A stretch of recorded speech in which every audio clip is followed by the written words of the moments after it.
প্রিয় নবীজি বলেন তোমরা যখন জবেই করবে, কুরবানি করবে, এখানেও ইহসানের সাথে করবে। আল্লাহু আকবার।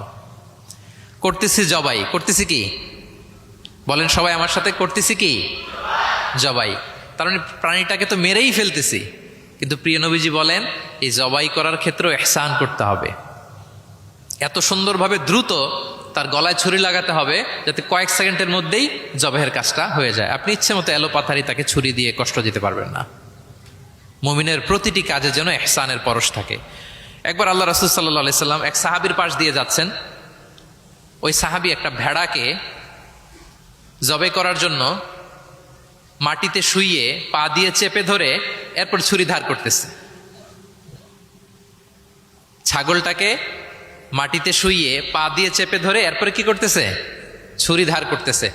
আর প্রাণীটা এই ছুরি ধার করার দৃশ্যটা দেখতেছে। আল্লাহ রাসূল সাল্লাল্লাহু আলাইহি ওয়াসাল্লাম তাকে ধমক দিলেন, শাসালেন, বললেন তুমি তো এটাকে 2 বার জবাই করে ফেললে, একটু পরে তো জবাই করবেই, এখনই তো জবাই করে ফেলতেছো, তুমি কি আগে ধার দিয়ে নিতে পারলা না?